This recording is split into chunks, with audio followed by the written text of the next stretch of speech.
आज पढ़ते हैं हम श्यामाचरण लाहिड़ी जी के बारे में। श्यामाचरण लाहिड़ी जी ने एक बात बोली थी कि हमेशा याद रखें कि आप किसी के नहीं हैं और न ही कोई आपका है। सोचें कि किसी दिन आपको अचानक इस दुनिया में सब कुछ छोड़ना पड़े, इसलिए अभी भगवान से परिचित हो जाए।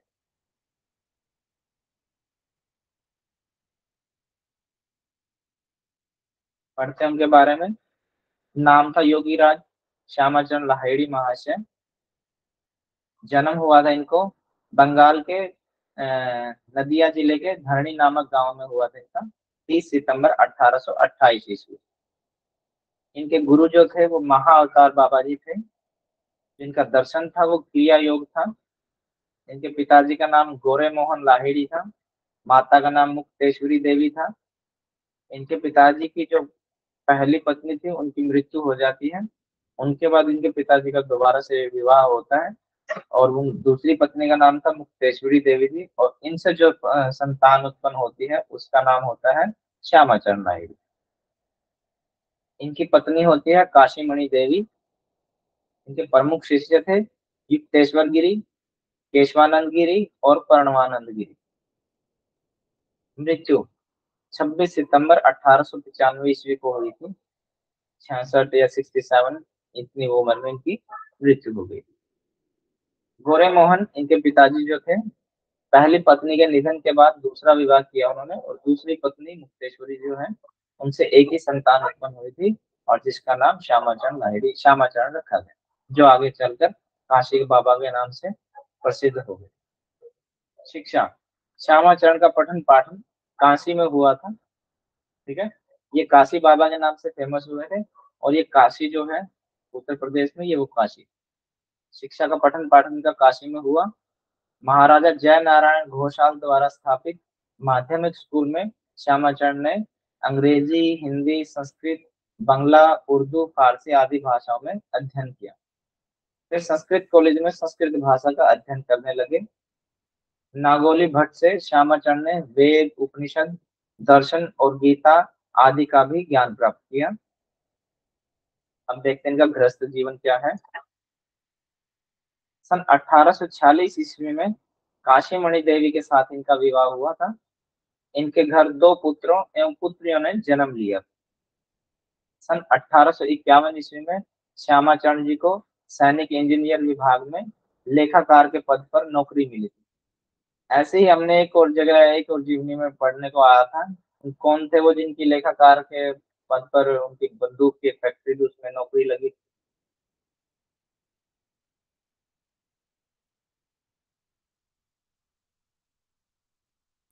अरविंद घोष।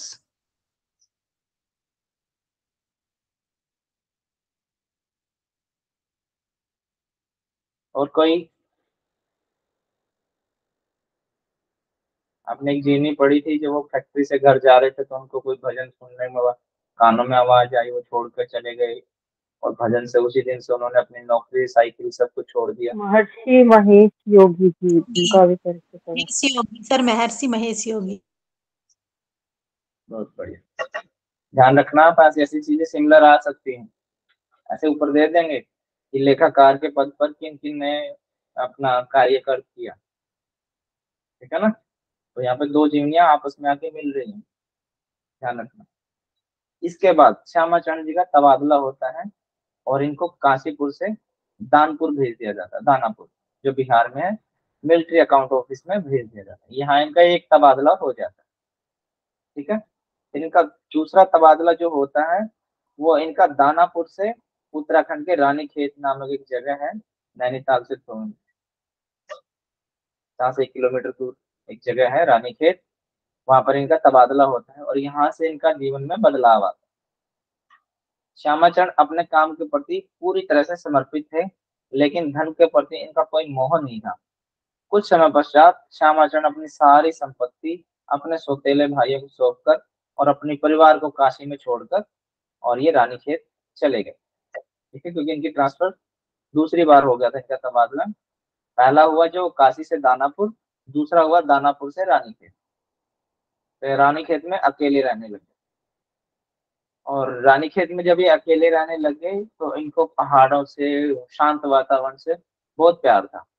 तो जब भी इनकी छुट्टी होती थी तो ये पहाड़ों की तरफ चले जाते थे, मतलब जंगल की तरफ शांत वातावरण में अकेले सैर करने चले जाते थे।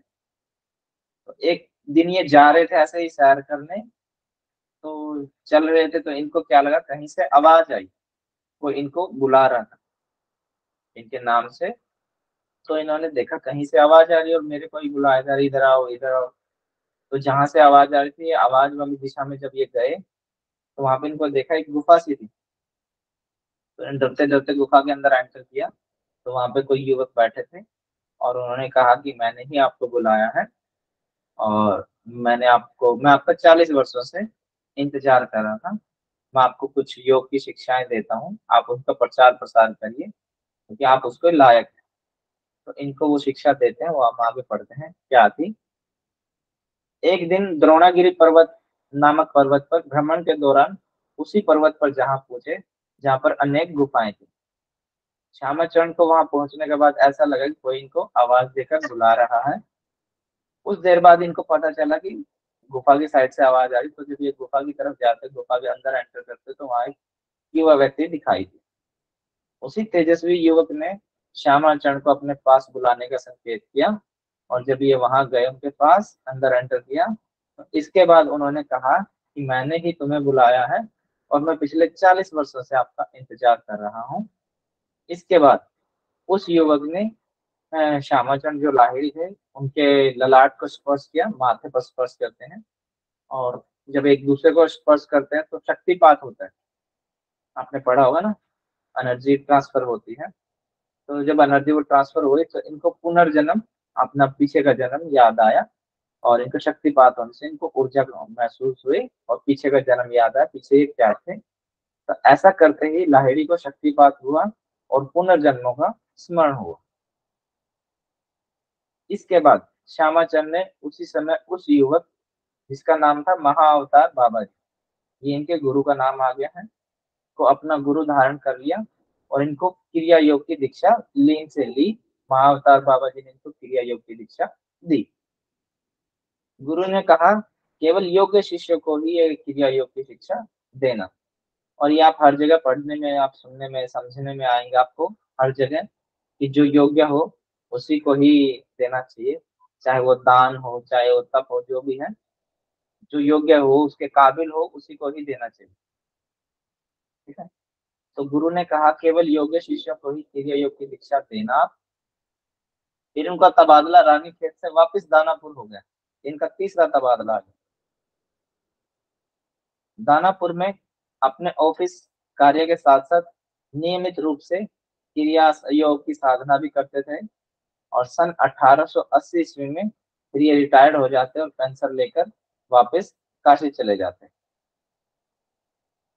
ठीक है। लेकिन इनकी ख्याति इतनी बढ़ चुकी थी कि लोग, मतलब ये ऑफिस में भी करते थे, क्रिया योग करवाते भी थे और फिर घर पे आके भी करवाते थे। मतलब भीड़ इतनी लगनी शुरू हो गई थी और ये मतलब बहुत पॉपुलर हो गए थे। फिर ये रिटायर्ड होने के बाद अपने घर चले जाते हैं वापस से काशी, दानापुर से, और वहां जाके फिर ये अपना क्रिया योग को और ज्यादा बढ़ाने के लिए, लोगों तक अवगत कराने में, समझाने में, उसमें कार्य में लग जाते हैं।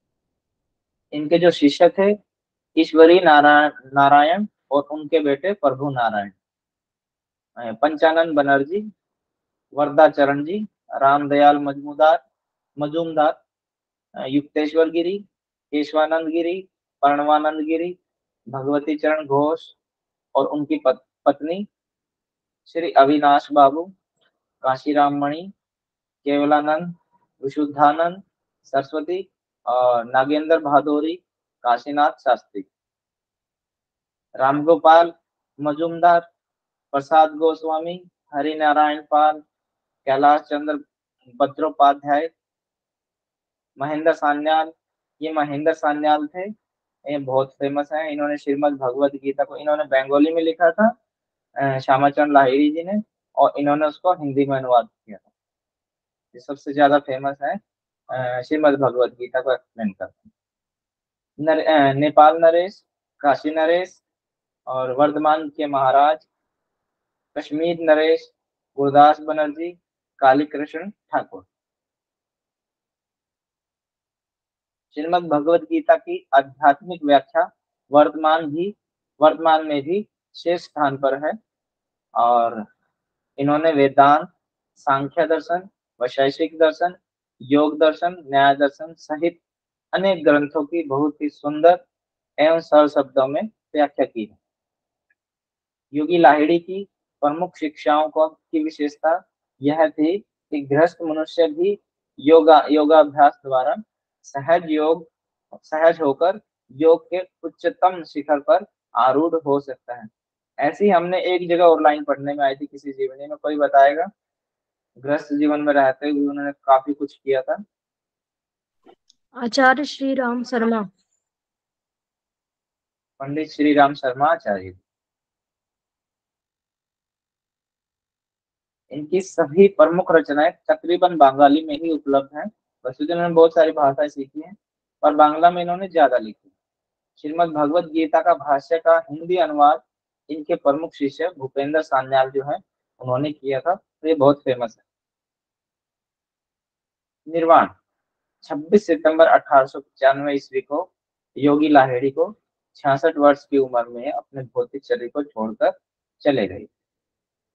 अब वो क्रिया योग क्या था वो देखते। जो इनके गुरुजी थे महाअवतार बाबा जी, उन्होंने उनको क्रिया योग की दीक्षा दी थी। बाबा जी का क्रिया योग ईश्वर का यथार्थ बोध, ईश्वर का सच्चा बोध, सच्चाई क्या है, आत्म साक्षात्कार प्राप्त करने की एक सुव्यवस्थित आध्यात्मिक एवं वैज्ञानिक प्रणाली। एक जीवनी में और पढ़ने को आया था हमने कि मुझे सच्चे ज्ञान की प्राप्ति चाहिए, यथार्थ बोध की प्राप्ति चाहिए। तो क्या था उनका नाम जिनकी जीवनी हमने पढ़ी थी? महर्षि दयानंद सरस्वती। बहुत बढ़िया प्रियंका जी। यथार्थ बोध था उनको, सच्चे शिव की तलाश थी। यथार्थ मतलब वास्तविक, सच्चाई, असलियत, ठीक है। और क्रिया हठ योग, क्रिया कुंडलिनी प्राणायाम, क्रिया ध्यान योग, क्रिया मंत्र योग, क्रिया भक्ति योग, महाअवतार बाबा जी का क्रिया योग, पांचों शरीर, भौतिक शरीर, प्राणिक शरीर, मानसिक, बौद्धिक तथा आध्यात्मिक, ये कायाकल्प के साथ साथ आत्म साक्षात्कार के लिए 144 क्रियाओं का अभ्यास है।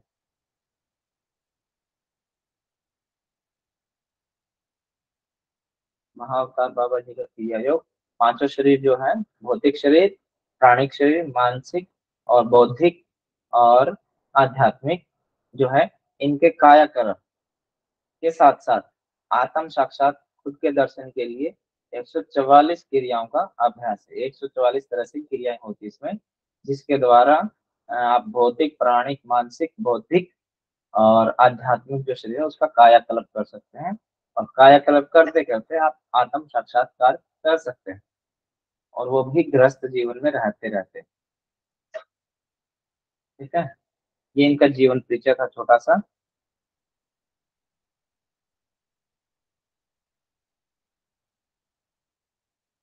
इसको लेके किसी का कोई डाउट हो तो आप बताइए, 5-7 मिनट है, फिर मैं आपसे पूछूं।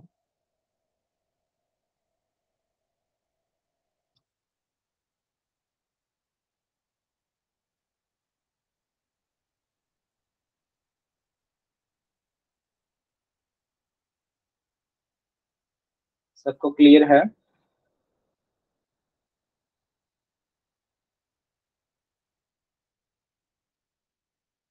हाँ जी, ना जी, यस सर। सबको क्लियर है ना? कोई डाउट तो नहीं है किसी बच्चे का? यहाँ पे डी आएगा, वैसे आप अपने से लिखेंगे तो डी लिख लेना, यहाँ पे एन की जगह श्यामचंद लाहिड़ी आएगा।